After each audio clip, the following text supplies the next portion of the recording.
Bonjour à tous, merci d'être là avec moi. Oui, j'ai quand même échangé ma tasse en bambou par ma vraie tasse que j'ai reçue de mon amie américaine parce que c'est quand même plus chouette de boire dans une tasse en céramique.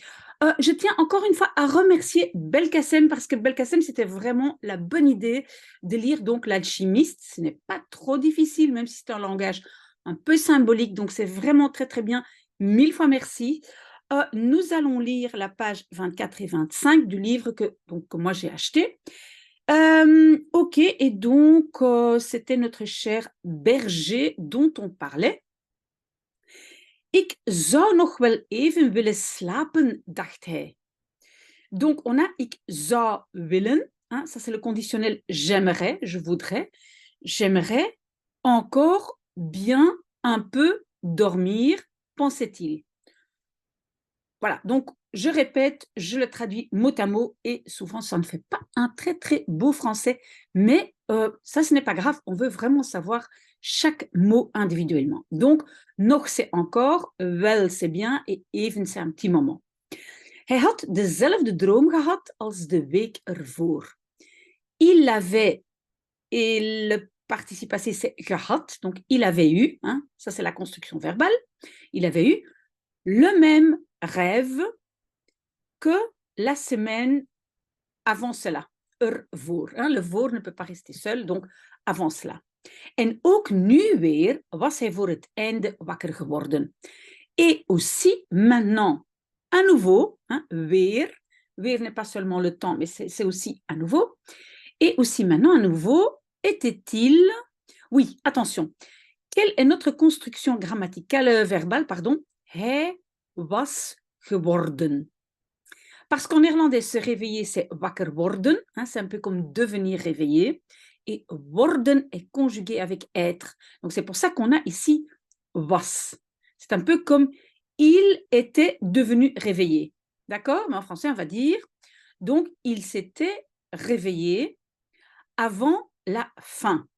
Donc en fait, il se réveille avant de devoir se lever. Hij stond op en dronk een slok wijn. Il se levait, donc c'est le verbe opstaan, deuxième colonne imparfait, et buvait une gorgée de vin. Een slok, une gorgée. Eh bien, ça me fait penser, moi je prends une gorgée de café. Voilà. Donc, dronk, ça vient de drinken, deuxième colonne. Toen pakte hij zijn herderstaf en begon de schapen, die nog lagen te slapen, wakker te maken. Alors, il prenait son bâton de berger. Oui, donc herder, c'est berger. Staf, c'est bâton, mais un bâton qui a été bien fait pour marcher. Pas n'importe quel bâton, ça c'est stock. Mais staff, par exemple, Saint-Nicolas aussi, il a un staff, donc son bâton de berger, et commençait les moutons qui encore étaient couchés en train de dormir. Un instant, avant de continuer. Donc, en fait, c'est quoi? Ici, on a des verbes de position. Lagen, ça vient de liggen, être couché.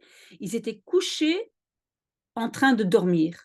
Et donc, cette construction, verbe de position, te infinitif, ça, c'est une construction qui est utilisée très, très souvent en néerlandais. OK, donc, qui est encore en train de dormir? Et donc, il commençait, begon wakker te maken. Il commençait à, en néerlandais, on va dire les faire réveiller. Donc, les réveiller. OK?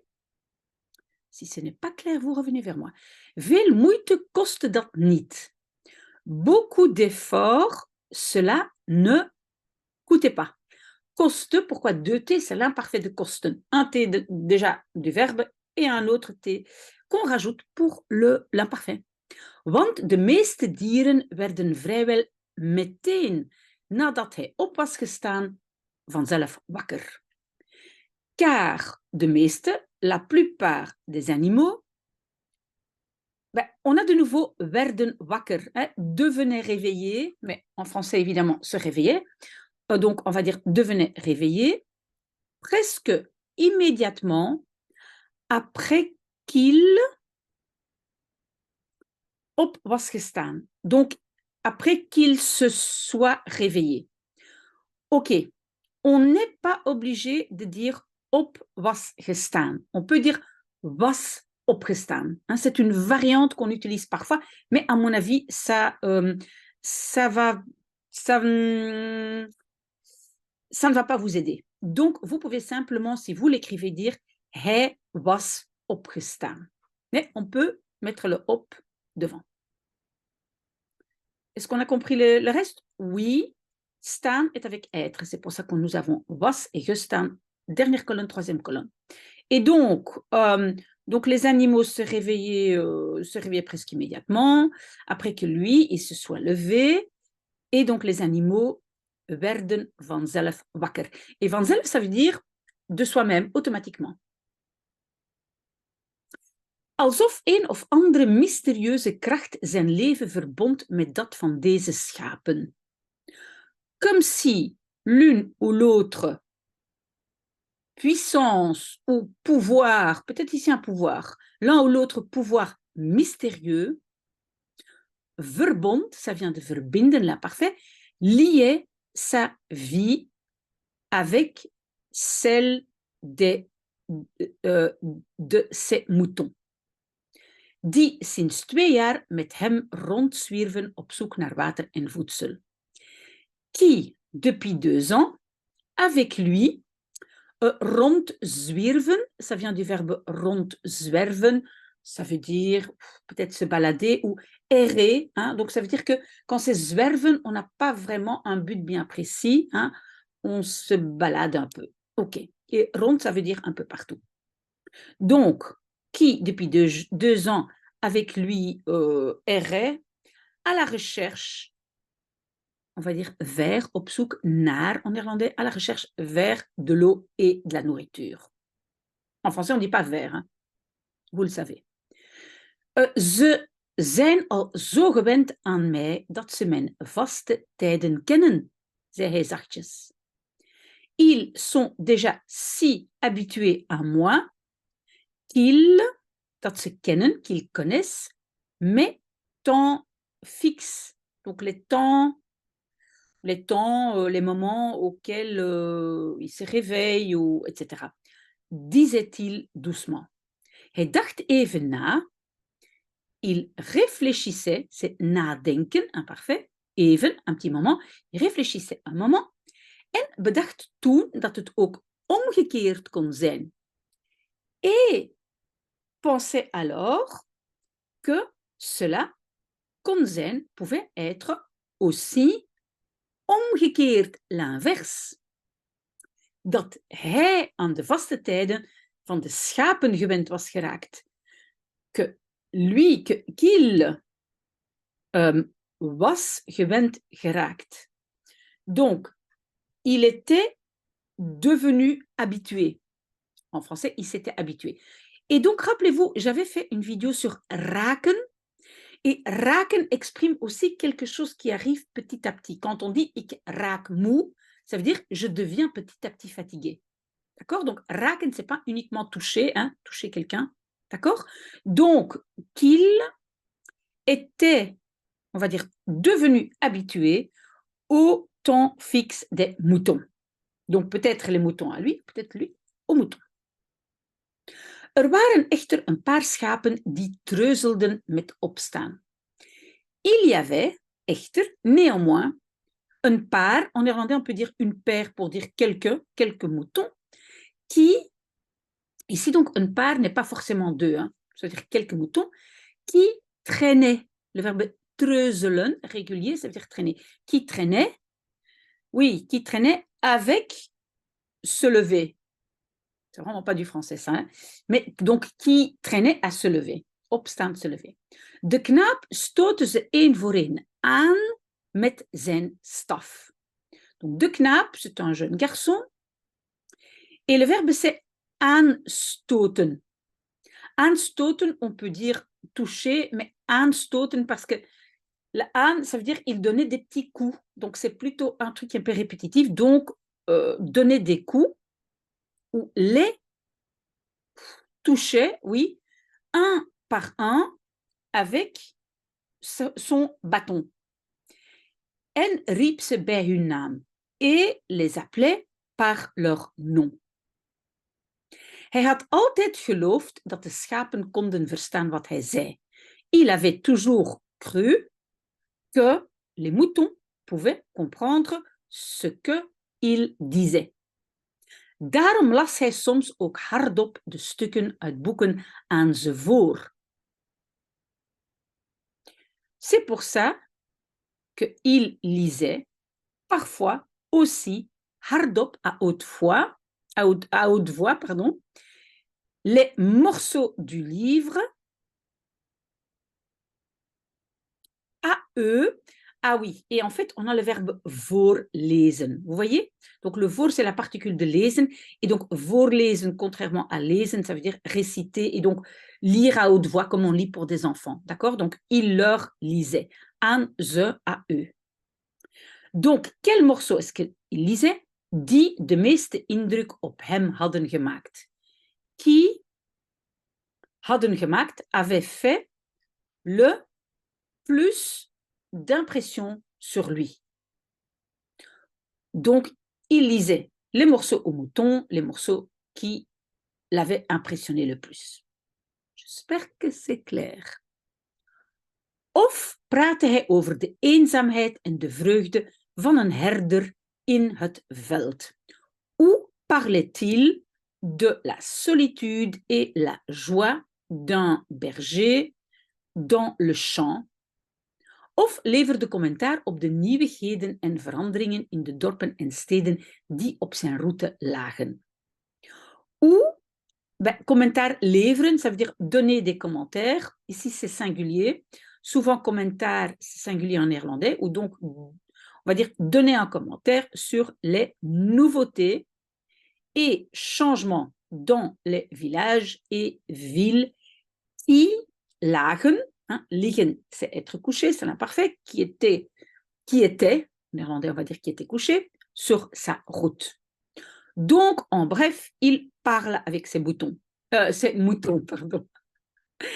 Donc, il leur lit un morceau du livre, il parle, il raconte des choses. Oké? Maar de laatste 2 dagen had hij het praktisch alleen gehad over een meisje. Mais en néerlandais, on dit les derniers 2 jours, en français plutôt les 2 derniers jours. Et puis, on a la construction verbale het, ici, het hebben over. Het hebben over, c'est parler de. Ceux qui ont déjà lu avec moi le savent, on l'a déjà rencontré souvent. Donc, il avait parlé, hein, hij had het over, hij had het gehad over. Il l'avait eu sur. Il avait parlé sur ou concernant pratiquement, uniquement d'une fille. Donc, il avait pratiquement seulement parlé d'une fille les 2 derniers jours. De dochter van een winkelier in het dorp waar hij over 4 dagen zou aankomen. La fille d'un marchand, on voit le mot winkel dedans, hein, magasin. La fille d'un marchand dans le village où il zou aankomen, arriverait, conditionnel, over 4 dagen dans 4 jours. Hij was er maar 1 keer geweest het jaar ervoor. Il avait le RCI, donc il y avait été uniquement une fois. Je vais d'abord dire quelque chose. Donc, le verbe être, geweest, ça vient de être, zijn, est conjugué en néerlandais avec être. On va dire il était été. Mais en français, il avait été. Ok, donc faites attention à ça. Maar, ça veut dire mais parfois ça veut dire aussi uniquement. Uniquement une fois, het jaar ervoor. L'année avant cela. De winkelier deed in stoffen. Le marchand faisait en étoffe ou en tissu. Mais faire en, c'est un peu faire du commerce, d'accord? Donc, il faisait du commerce en tissu, en étoffe. En wilde er altijd zelf bij zijn et voulait toujours ça c'est le être avec lui-même, zelf, donc être avec bij zijn. Et où est-ce qu'il voulait toujours être? als de schapen geschoren werden. Quand les moutons étaient rasés. Alors, werden, construction passive, d'accord? Et geschoren, ça vient du verbe scheren, raser. Om niet opgelicht te worden. Pour ne pas être opgelicht, arnaqué. Donc, oplichten, iemand oplichten, c'est arnaquer quelqu'un. De jongen had het adres gekregen van een vriend. Le garçon avait reçu l'adresse d'un ami en was naartoe gegaan. Et était allé, hein, was gegaan, il était allé, naartoe, donc là-bas, mais le naar, attention, il faut un et quand c'est une direction, on doit aussi rajouter tout, naartoe. Ça, je pense que vous vous en souvenez d'avoir appris ça. D'accord? Ik moet wat wol verkopen, zei hij tegen de winkelier. Pardon. Je dois verkopen, vendre, wat, un peu de laine. Rappelez-vous, wat, ça veut dire quoi, mais ça veut dire aussi un peu. Ok? Je dois vendre un peu de laine, disait-il, contre le marchand. En français, on parle pas contre, mais en néerlandais, on dit quelque chose contre quelqu'un, pour dire je dis quelque chose à quelqu'un. Het was druk in de zaak. C'était druk, ça veut dire animé, agité, il y avait beaucoup de monde, etc. dans le magasin, dans le commerce. En de man vroeg de herder te wachten tot het donker werd. Et l'homme demandait au berger te wachten, d'attendre, tot het, jusqu'à ce qu'il, ça c'est le het, devenait noir. Oui, en français, on va dire que le soir tombait, mais en néerlandais, jusqu'à ce que... Et donc, werd, c'est un imparfait, devenait noir. Oké, hij ging voor de winkel op de stoep zitten. Il allait devant le magasin, sur le trottoir, s'asseoir. En haalde een boek uit zijn tas. Et prenait un livre de son sac. Et oui, halen, c'est prendre quelque chose, mais prendre quelque chose qui est peut-être... C'est aller chercher, donc quelque chose qui est dans quelque chose. Ok, tas, c'est sac. Ik wist niet dat herders boeken lazen, zei een vrouwenstem naast hem. Je ne savais pas que les bergers lisaient des livres, disait une voix de femme à côté de lui. Het was een typisch Andalusisch meisje met haar lange zwarte haren. C'était une fille typiquement, on va dire, andalouse, avec ses longs cheveux noirs, en néerlandais long noir cheveux, en met ogen die vaag deden denken aan de vroegere Moorse veroveraars. Et avec des yeux qui vaguement font penser aux veroveraars, oui, ce sont les conquistadores, hein, les conquérants morts d'antan. Hein, vroeger, ça veut dire d'antan.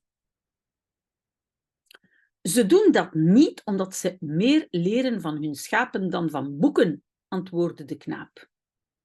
Donc, ils ne le font pas parce qu'ils apprennent plus de leurs moutons que de livres, répondait le garçon.